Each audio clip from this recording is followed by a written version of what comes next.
Hi നമസ്കാരം. കഴിഞ്ഞ ക്ലാസ്സിൽ നമ്മൾ ഇലക്ട്രിക് ഡൈപോളിനെ കുറിച്ചായിരുന്നു പറഞ്ഞുകൊണ്ടിരുന്നത്.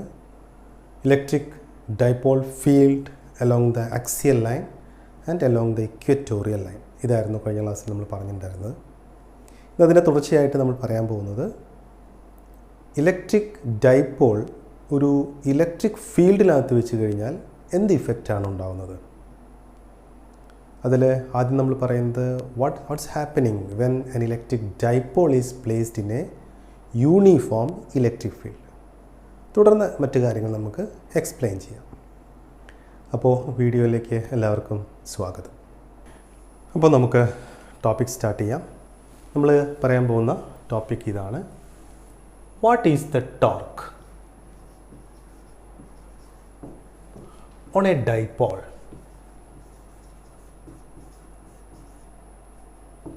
when placed in uniform electric field.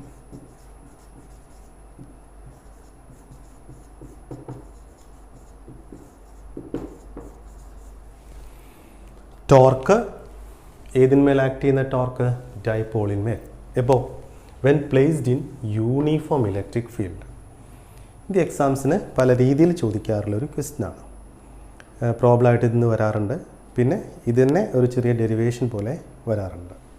ഇനിവേ നമുക്കൊന്ന് ശ്രദ്ധിക്കാം എന്താണ് ഈ ഒരു ടോപ്പിക് എന്താണെന്ന് നോക്കാം. Torque on dipole when placed in uniform electric field. അപ്പോൾ നമുക്ക് ആദ്യം ഒരു യൂണിഫോം ഇലക്ട്രിക് ഫീൽഡ് വേണം, അതിനകത്തേക്കൊരു ഡൈപോൾ വെക്കണം. അപ്പോഴെന്ത് സംഭവിക്കുന്നു എന്നുള്ളതാണ് പറയേണ്ടത്. അപ്പോൾ നമുക്ക് ആദ്യമേ യൂണിഫോം ഇലക്ട്രിക് ഫീൽഡ് വരച്ച് നോക്കാം. So we have to draw uniform electric field. ഇതാണ് uniform electric field. Uniform electric field എന്ന് പറയുന്നത് പാരലൽ ലൈൻസ് ആയിരിക്കണം, ഈക്യു ഡിസ്റ്റൻ്റ് ആയിരിക്കണം, pointing in the same direction.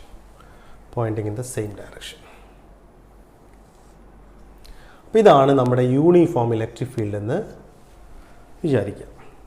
അപ്പോൾ ഈ യൂണിഫോം ഇലക്ട്രിക് ഫീൽഡിലാണ് നമ്മൾ ഡൈപോൾ വെക്കാൻ പോകുന്നത്. So here we have to place the dipole.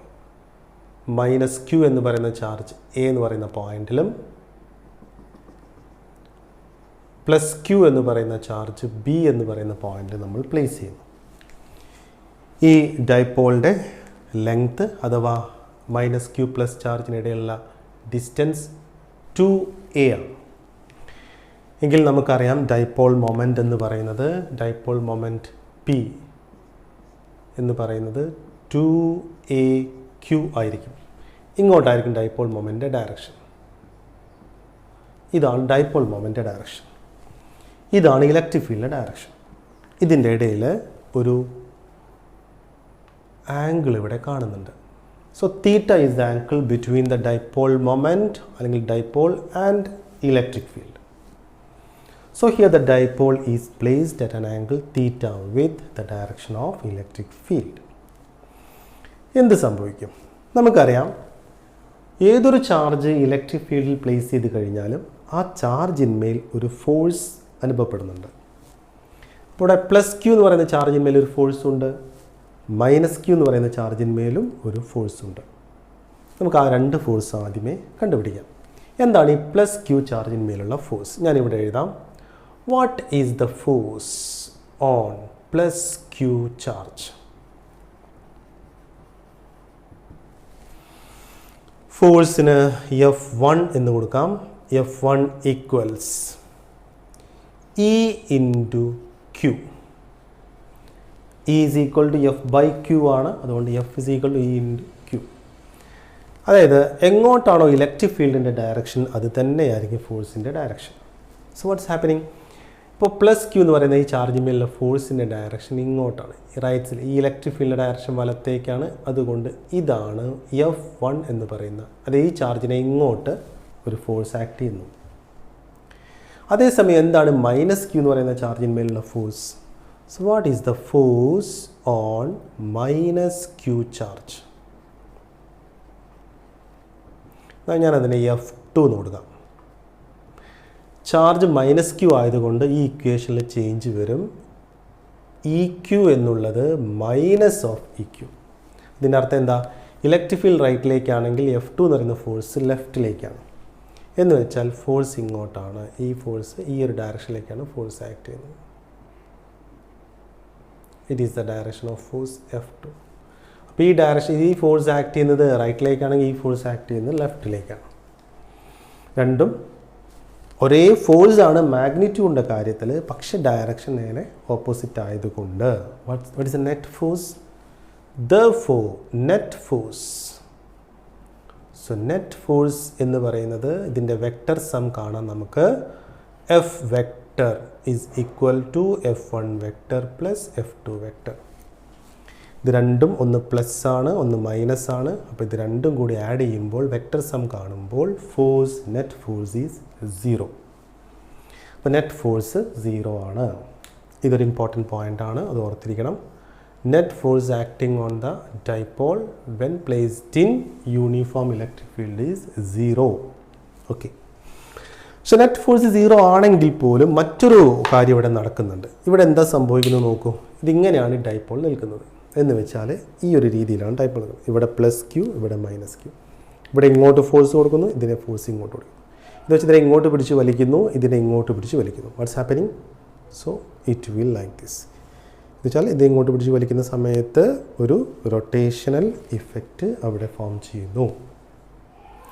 ആ റൊട്ടേഷണൽ ഇഫക്റ്റിനെ ഫോം ചെയ്യുന്ന അതിന് കാരണമാവുന്ന physical quantity, rotation effect produce ചെയ്യുന്ന ഫിസിക്കൽ ക്വാണ്ടിറ്റി, അതിനെയാണ് നമ്മൾ ടോർക്ക് എന്ന് വിളിക്കുന്നത്. So what is a torque? There is a torque. Torque കാണാനുള്ള ഇക്വേഷൻ നമ്മൾ ഓൾറെഡി പഠിച്ചിട്ടുണ്ട്. So torque is equal to product of one of the forces. Magnitude എടുക്കാൻ പാടുള്ളൂ കേട്ടോ. One of the forces into ആ ഫോഴ്സസിനിടയിലുള്ള perpendicular distance. Perpendicular distance. So torque നമുക്കിന് സിമ്പിളൊക്കെ കൊടുക്കാം. Torque equals one of the forces എന്ന് പറയുമ്പോൾ ഒന്ന് ഇ ക്യൂ, ഒന്ന് മൈനസ് ഇ ക്യൂ. അതിൻ്റെ മാഗ്നിറ്റ്യൂഡ് എടുക്കാൻ പാടുള്ളൂ. So e into q into perpendicular distance. എന്താണ് ഈ പെർപെൻഡിക്കുലർ ഡിസ്റ്റൻസ് എന്നാൽ? ഒരു ഫോഴ്സ് ആക്ട് ചെയ്യുന്ന ഈ ലൈനിലൂടെയാണ് ഒരു ഫോഴ്സ് ആക്ട് ചെയ്യുന്നത്. ഈ ലൈനിലൂടെ ഫോഴ്സ് ആക്ട് ചെയ്യുന്നത്. മറ്റേ ഫോഴ്സ് F2 എന്ന് പറയുന്ന ഫോഴ്സ് ആക്ട് ചെയ്യുന്നത് ഈ ഒരു ലൈനിലൂടെയാണ്. ഇത് ഈ ലൈനിലൂടെയാണ്. അപ്പോൾ ഇതൊരു ലൈൻ ഓഫ് ഫോഴ്സ് ആണ്, ഇത് മറ്റൊരു ലൈൻ ഓഫ് ഫോഴ്സ് ആണ്, അല്ലെങ്കിൽ ലൈൻ ഓഫ് ആക്ഷൻസ് ആണ്. അതിനിടയിലുള്ള പെർപെൻഡിക്കുലർ ഡിസ്റ്റൻസ് എന്ന് പറയുമ്പോൾ ഈ ഫോഴ്സിൻ്റെ ഡയറക്ഷനിൽ നിന്നും മറ്റൊരു ഫോഴ്സിൻ്റെ ഡയറക്ഷനിലേക്ക് പെർപെൻഡിക്കുലർ വരയ്ക്കണം. എന്ന് വെച്ചാൽ ഇത് 90 ഡിഗ്രി ആയിരിക്കണം. ഇതാണ് പെർപെൻഡിക്കുലർ ഡിസ്റ്റൻസ്. ഇത് ബി ആണെങ്കിൽ ഇത് എൻ എന്ന് കൊടുക്കാം. അപ്പോൾ ANB എന്ന് പറയുന്ന ഒരു റൈറ്റ് ആംഗിൾ ട്രയാങ്കിളും കൂടി അവിടെ ഫോം ചെയ്യുന്നുണ്ട്. അപ്പോൾ ഈ ഫിഗറിൽ നിന്ന് ഏതാണ് ഈ പെർപെൻഡിക്കുലർ ഡിസ്റ്റൻസ് എന്ന് വെച്ചാൽ BN is the perpendicular distance. So ഞാനിവിടെ എഴുതുന്നു BN. ഇനി നമുക്ക് എന്താ ഈ BNൻ്റെ വാല്യൂ നമുക്ക് വേണമെങ്കിൽ കണ്ടുപിടിക്കാം. ഈ ട്രയാങ്കിളിൽ നിന്നും കണ്ടുപിടിക്കാം. What is triangle? So from triangle, ഏതാണ് ട്രയാങ്കിൾ? ANB. ഈ ട്രയാങ്കിളിൽ നിന്നും സൈൻ തീറ്റ കണ്ടു കഴിഞ്ഞാൽ, what is sine theta? Opposite side BN divided by hypotenuse AB, or BN equals AB into sin theta. കാരണം ഈ BNൻ്റെ വാല്യൂ നമുക്ക് AB sin theta എന്ന് ഇവിടെ കൊടുക്കാം. So what is the net torque? Tau equals EQ, then BN is AB sin theta. AB sin theta. So that is equal to E into Q. AB എന്ന് പറഞ്ഞാൽ നമുക്കറിയാം, AB എന്ന് പറഞ്ഞാൽ 2A ആണ്. 2A into sin theta. നമുക്കൊന്ന് rearrange ചെയ്യാം. Or torque equals 2AQ ഒരുമിച്ച് എഴുതുന്നു. 2AQ into E into sin theta. But 2AQ, എന്താണ് 2AQ? 2AQ is nothing but the dipole moment. The dipole moment. Dipole moment. So, therefore, tau equals PE sin theta. PE sin theta. ഇത് വളരെ important ആയിട്ടുള്ള equation ആണ്. So PE sin തീറ്റ. അപ്പോൾ torque depends on dipole moment, electric field and theta between the direction of dipole moment P and electric field. Torque എന്ന് പറയുന്നൊരു vector quantity ആയതുകൊണ്ട് തന്നെ ഇതിനെ വെക്റ്റർ ഫോമിലേക്ക് മാറ്റാം നമുക്ക്. സോ ഇൻ വെക്റ്റർ ഫോം എങ്ങനെ എഴുതാം? In vector form torque can be written as tau vector is equal to P vector cross E vector. ഇതും വളരെ ഇമ്പോർട്ടൻ്റ് ആണ്. ഇത് നമ്മൾ ഓർത്തിരിക്കണം. ഇതിൻ്റെ വെക്റ്റർ ഫോമാണ്. ഇനി എപ്പോഴാണ് ടോർക്ക് മാക്സിമം വരുന്നത്, എപ്പോഴാണ് ടോർക്ക് 0 വരുന്നത്? അത് പലപ്പോഴായിട്ട് നമുക്ക് ചോദിക്കാറുണ്ട്. അപ്പോൾ നമുക്ക് ഓർത്തിരിക്കണം, when theta is 0 degree or 180 degree, ഈ ആംഗിള്, ഈ തീറ്റ എന്ന് പറയുന്ന ആംഗിൾ 0 വരുന്നു എന്ന് പറയുമ്പോൾ ഇപ്പോൾ ഡൈപോൾ വെച്ചിരിക്കുന്നത് ഇങ്ങനെയാണ്. ഈ ഡൈപോൾ നേരെ ഇങ്ങനെയാണ് വെക്കുന്നതെങ്കിൽ ഈ ആംഗിൾ 0 വരും. ഇനി ഇങ്ങനെ വെക്കുന്നതിന് പകരം നേരെ തിരിച്ച് ഈ ഡയറക്ഷനിലാണ് വെക്കുന്നതെങ്കിൽ ആംഗിൾ 180 ഡിഗ്രി വരും. അങ്ങനെയാണ് വെക്കുന്നതെങ്കിൽ സൈൻ 0 സൈൻ 180 0 ആയതുകൊണ്ട് the torque will be equal to 0. Torque 0 ആയിരിക്കും. അപ്പോൾ എപ്പോഴാണ് മാക്സിമം വരുന്നത്? അത് നമുക്കറിയാം. സൈൻ തീറ്റ മാക്സിമം വരുമ്പോൾ when theta equal to 90 degree then torque can be calculated. Then torque will be PE sin 90. Sin 90 is 1. Therefore, torque will be maximum. Torque is PE. ഇതാണ് ടോർക്കിന് ലഭിക്കാവുന്ന maximum value. Okay, ഇനി നമ്മളൊരു ചെറിയ ടോപ്പിക്കാണ് പറയാൻ പോകുന്നത്. Electric field due to a continuous distribution of charges. So, electric field due to a continuous distribution of charges.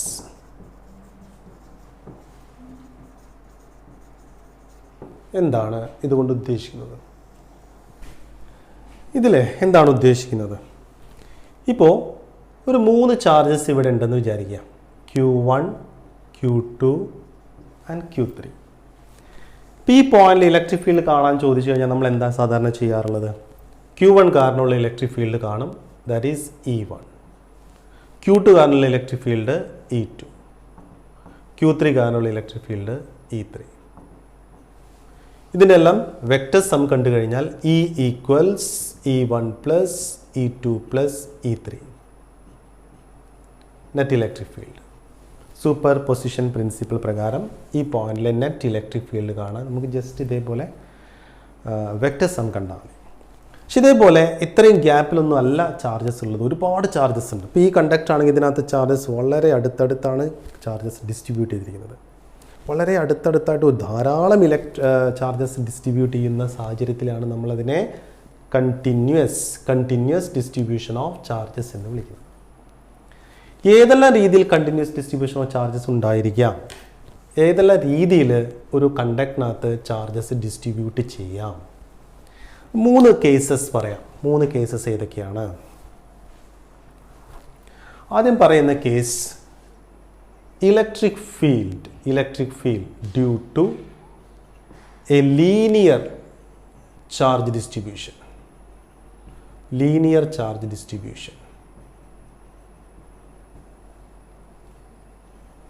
രണ്ടാമത് പറയുന്ന കേസ് ഇലക്ട്രിക് ഫീൽഡ് നമുക്ക് എങ്ങനെയാണ്? Electric field due to a surface charge distribution.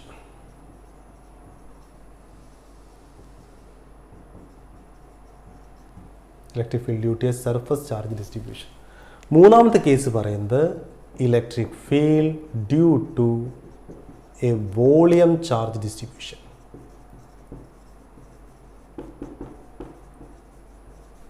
ഇതിൻ്റെ വ്യത്യാസം എന്താണെന്ന് പറയാം. ആദ്യം ലീനിയർ ചാർജ് ഡിസ്ട്രിബ്യൂഷൻ എന്ന് പറഞ്ഞാൽ കണ്ടക്ടർ ഒരു ലീനിയർ ഷേപ്പ്, ഒരു ലെങ്ത്താണ്.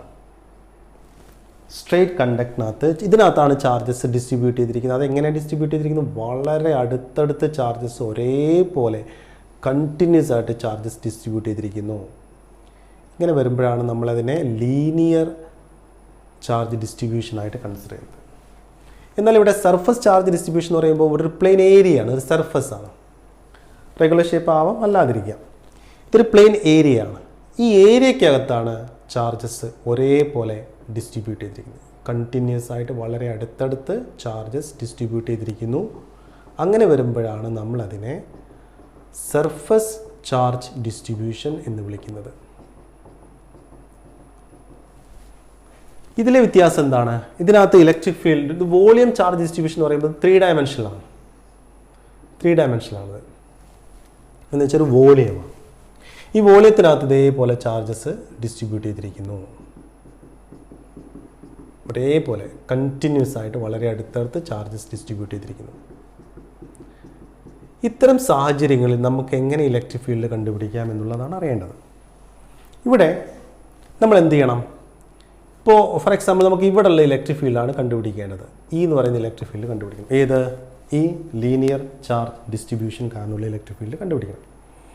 അപ്പോൾ നമ്മൾ എന്ത് ചെയ്യുന്നു ചോദിച്ചാൽ, ഇതിനകത്തൊരു ചെറിയ എലമെൻറ്റ് എടുക്കുന്നു. ചെറിയ ഒരു എലമെൻറ്റ്, ഫോർ എക്സാമ്പിൾ ഇത്രയും ഭാഗത്തെ ലെങ്ത് DL ആണ്. അത്രയും ഭാഗത്തുള്ള കണ്ടക്ടറിന് ഒരു ചാർജ് ഉണ്ടായിരിക്കും. ആ ചാർജാണ് DQ.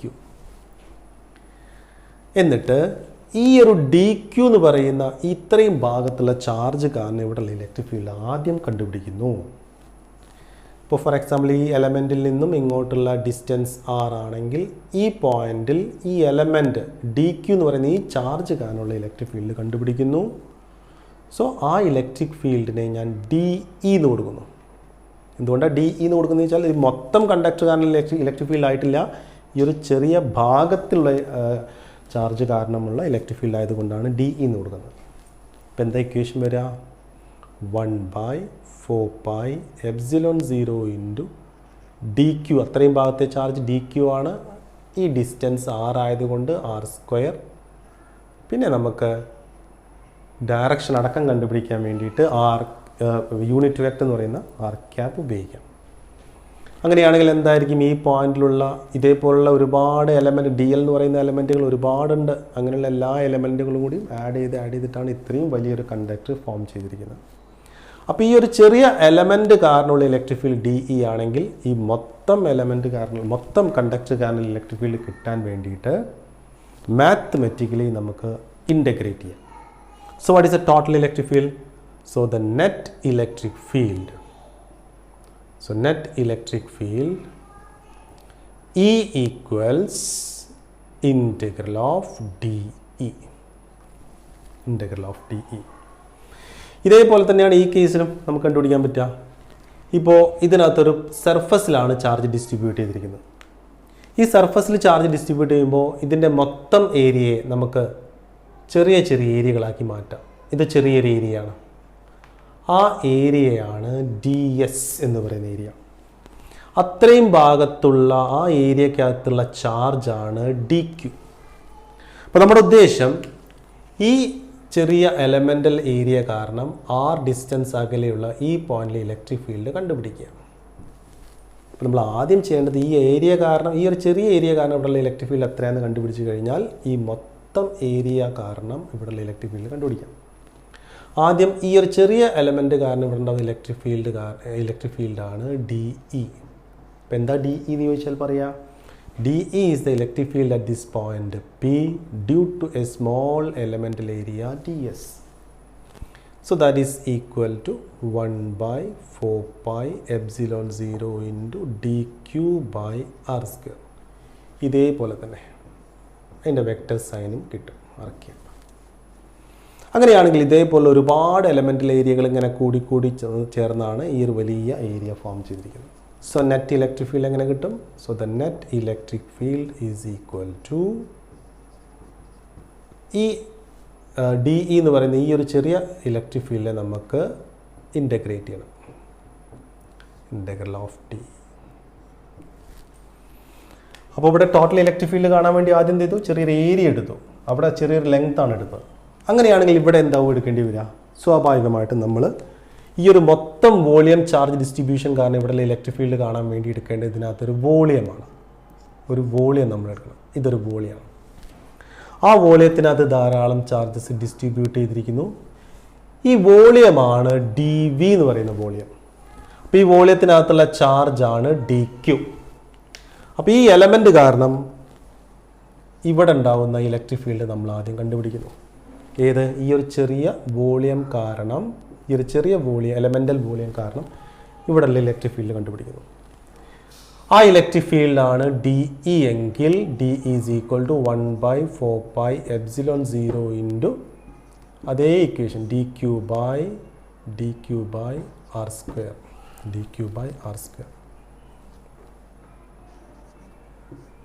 Into unit vector. അപ്പോൾ ഇതേപോലുള്ള ഒരുപാട് വോളിയംസ് എലമെൻ്റൽ വോളിയംസ് ഇങ്ങനെ ആഡ് ചെയ്തിട്ടാണ് ഈ ഒരു വലിയ വോളിയം ഫോം ചെയ്തിരിക്കുന്നത്. ഇപ്പോൾ ടോട്ടൽ ഇലക്ട്രിക് ഫീൽഡ് കാണാൻ ഇവിടെയും ചെയ്യേണ്ടത് net electric field E equals integral of D E ചെയ്യണം. ഇത് ലീനിയർ ആണ്, ഇത് സർഫസ് ആണ്, ഇത് വോളിയമാണ്. So what is equation? ഇപ്പോൾ എല്ലാത്തിലും ഒരേപോലെ തന്നെയാണ് കാണുന്നത്. ഇനി എന്താണ് ഇക്വേഷൻ വരിക? ഡി ക്യു നമുക്ക് എഴുതി നോക്കാം. So that is equal to integral of 1/4πε0 D Q by R square into R cap. ഇവിടെ ശ്രദ്ധിക്കേണ്ടത് ഡി എൽ എന്ന് പറയുന്ന ഈ ലെങ്ത്തിനകത്തുള്ള ചാർജാണ് ഡി ക്യു.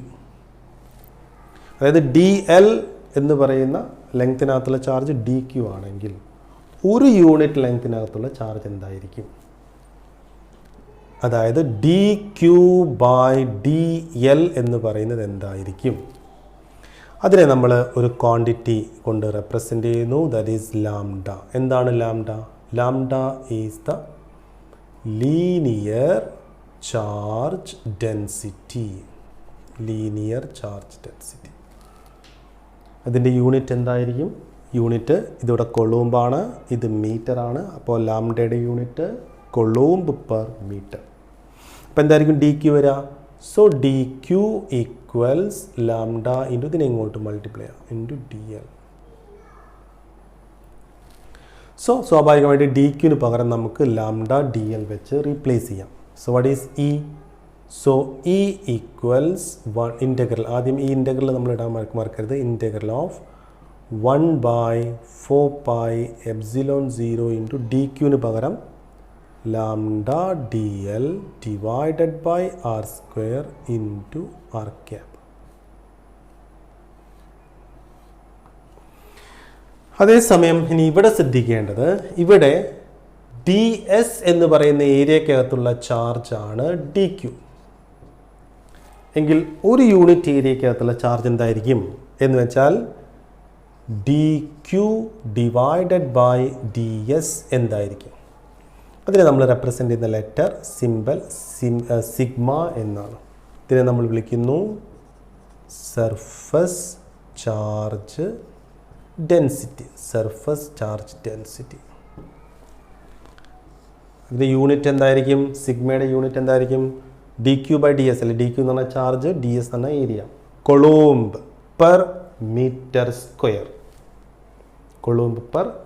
സ്ക്വയർ. അതായിരിക്കും സിഗ്മയുടെ യൂണിറ്റ്. അപ്പോൾ എന്തായിരിക്കും ഡി ക്യു വരിക? സോ ഡി ക്യു ഈക്വൽസ് ഈ ഡി എസിന് ഇങ്ങോട്ട് cross multiply sigma into D S. So what is total electric field? E. ഇവിടെ നമുക്കിതിനെ വേണമെങ്കിൽ എക്സ്പാൻഡ് ചെയ്യാം. ഡി എന്ന് പറഞ്ഞാൽ എന്താണ്? 1/4πε0 into D Q by R square into R cap. ഈ ഡി ക്യുവിന് പകരം ഇനി സിഗ്മ ഡി എസ് എന്ന് കൊടുക്കാം.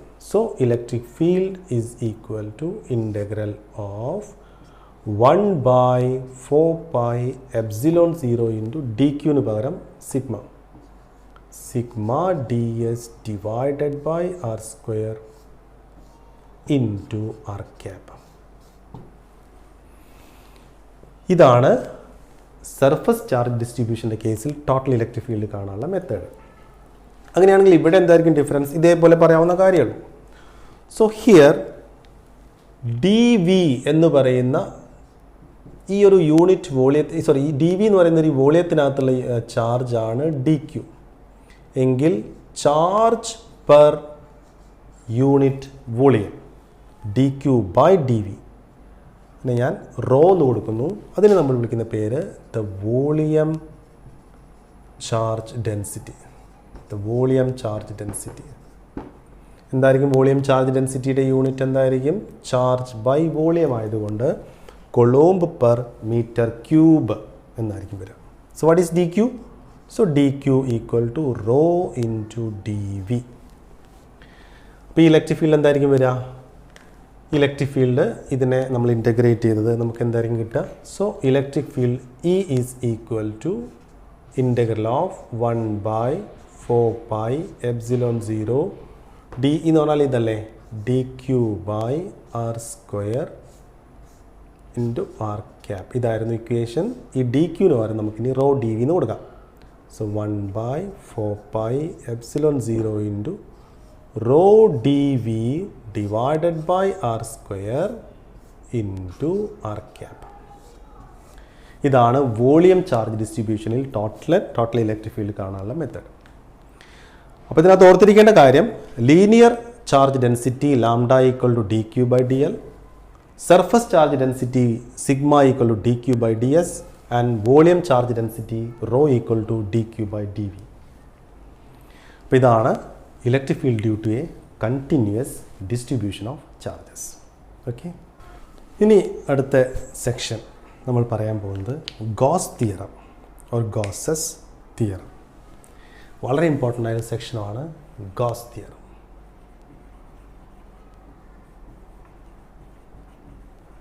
Or Gauss law. എന്താണ് ഗോസ് തിയറം പറയുന്നത്? ഈ തിയറം ഡെറിവേഷൻസ്, ഈ തിയറത്തിൻ്റെ സ്റ്റേറ്റ്മെൻറ്റ് ചോദിക്കും, ഇക്വേഷൻ ചോദിക്കും, പ്രൂഫ് ചോദിക്കാം, ദെൻ അപ്ലിക്കേഷൻസ്. അത്രയാണ് ഇതിനകത്ത് ചെയ്യാനുള്ളത്. എന്തിനെക്കുറിച്ചാണ് ഗോസസ് തിയറം പറയുന്നത്? ഇപ്പോൾ ഗോസസ് തിയറം പറയുന്നത് എന്താണെന്ന് ചോദിച്ചിട്ടുണ്ടെങ്കിൽ, ഇപ്പോൾ ഒരു സർഫസ്, ഒരു ക്ലോസ്ഡ് സർഫസ് ആണിത്.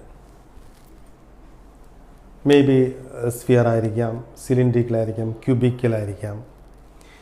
ഇതിനകത്ത് ഒരുപാട് ചാർജസ് ഉണ്ട്. ഒന്നോ അല്ലെങ്കിൽ അതിലധികമോ ചാർജസ് ഉണ്ട്. ഇതൊക്കെ ചാർജസ് ആണെന്ന് വിചാരിക്കുക. പോസിറ്റീവ് ചാർജ് ആണെന്ന് വിചാരിക്കുക. ഇതിനകത്തൊക്കെ പോസിറ്റീവ് ചാർജസ് ആണ്. പോസിറ്റീവ് ചാർജസ് ആണെങ്കിൽ ഇതിലൂടെയൊക്കെ ഈ ചാർജസ്, ഇതൊക്കെ ചാർജസ് ആയതുകൊണ്ട് ഇവിടുന്ന് ഇലക്ട്രിക് ലൈൻസ് ഇതിലേക്ക് പുറത്തേക്ക് വരുന്നുണ്ട്. എന്ന് വെച്ചാൽ ഇലക്ട്രിക് ഫീൽഡ് ലൈൻസ് ഈ സർഫസിലൂടെ തുളച്ച് കടന്നു പോകുന്നുണ്ട്. അപ്പോൾ ഈ സർഫസിലൂടെ ഇലക്ട്രിക് ഫീൽഡ് ലൈൻസ് കടന്നു പോകുന്നത് കൊണ്ട് തന്നെ നമുക്കറിയാം ഈ സർഫസിലൂടെ ഒരു ഇലക്ട്രിക് ഫ്ലക്സ് കടന്നു പോകുന്നുണ്ട്. ഈ സർഫസ്, ഈ ചാർജസ് എല്ലാം ഫ്രീ സ്പേസിലാണ് കിടക്കുന്നത്. അങ്ങനെ വരുമ്പോൾ ഈ സർഫസിലൂടെ കടന്നു പോകുന്ന ആകെ ഇലക്ട്രിക് ഫ്ലക്സ് ഫൈ എന്ന് പറയുന്നത്, ഇലക്ട്രിക് ഫ്ലക്സ് എന്താണെന്ന് നമ്മൾ പറഞ്ഞിട്ടുണ്ടായിരുന്നു കഴിഞ്ഞ ക്ലാസ്സുകളിലായിട്ട്.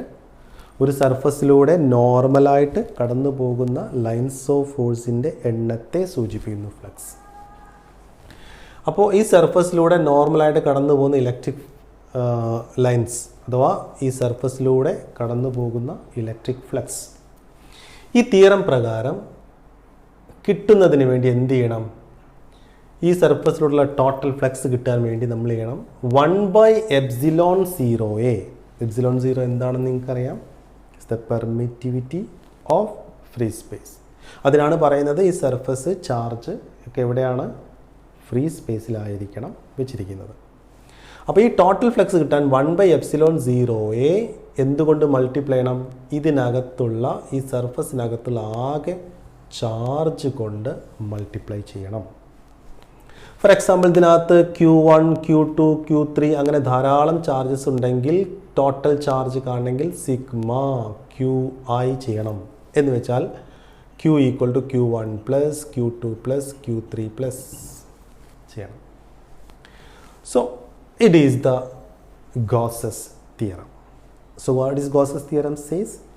The total electric flux through any closed surface in free space is equal to 1 by epsilon 0 times the total charge enclosed by that surface. That is a simple statement of Gauss theorem. ഇനി നിങ്ങൾക്കറിയാം phi എന്ന് പറയുന്ന ഫ്ലക്സിനെ നമ്മൾ ഇങ്ങനെ എഴുതാറുണ്ട്, E dot d S. Closed surface എന്ന് കാണിക്കാൻ വേണ്ടിയിട്ട് നമ്മളിങ്ങനെ ഇൻ്റഗ്രൽ സൈനിന്മേൽ ഇങ്ങനെ ഒരു റിങ് ക്ലോസ്ഡ് ആണ് എന്ന് കാണിക്കുന്നു. അപ്പോൾ അത് കാണിക്കുന്നത് surface integral over a closed surface. So phi എന്നുള്ളതിന് പകരം നമുക്ക് ഇങ്ങനെ എഴുതാം, integral surface integral over a closed surface. So that is equal to 1 by epsilon 0 times q. Or simply phi equals surface integral over a closed surface E dot ds equals q by epsilon 0. ഇങ്ങനെ നമുക്ക് ചുരുക്കി എഴുതാവുന്നതാണ്. ഇതിങ്ങനെ പറഞ്ഞാൽ പോരാ, നമുക്കിതിൻ്റെ proof ചെയ്ത് നോക്കണം.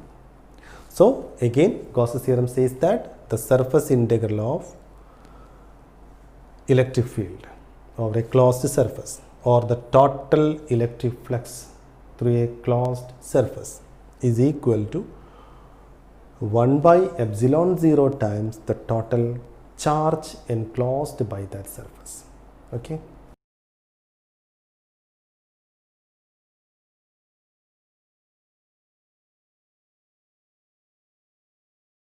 നമ്മളിപ്പോൾ പറഞ്ഞ ഈ ഗോസസ് തിയറത്തിൻ്റെ ഓർ ഗോസ് ലോയുടെ പ്രൂഫ് കൂടി നമുക്ക് അറിയണം.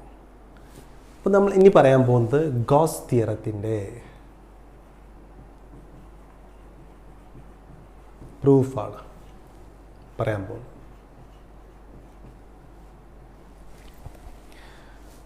ഗോസ് തിയറം പറയുന്നു phi equals q by epsilon 0. ഇതാണ് നമുക്ക് പ്രൂവ് ചെയ്യേണ്ടത്.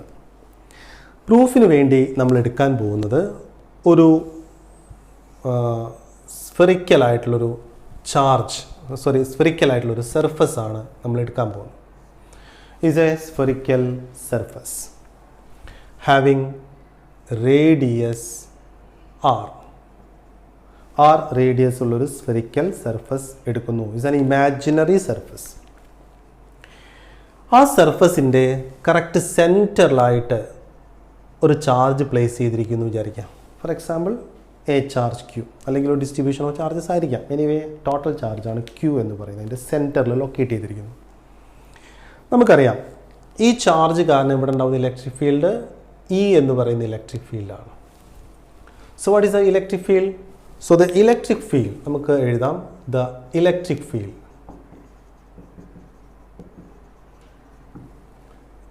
ഇവിടെ പി എന്നുള്ള പോയിന്റ് ആയിക്കോട്ടെ, electric field at P, that is E equals 1 by 4 pi epsilon 0.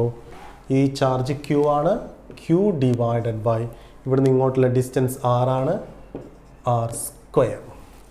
Direction എങ്ങോട്ടാണ്? ഇതാണ് എൻ്റെ ഡയറക്ഷൻ. ഇപ്പോൾ ഞാനിവിടെ മാഗ്നിറ്റ്യൂഡ് മാത്രമേ എടുത്തുള്ളൂ, ഡയറക്ഷൻ നമുക്ക് ഈ ഫിഗറിൽ കാണിക്കാവുന്നതാണ്.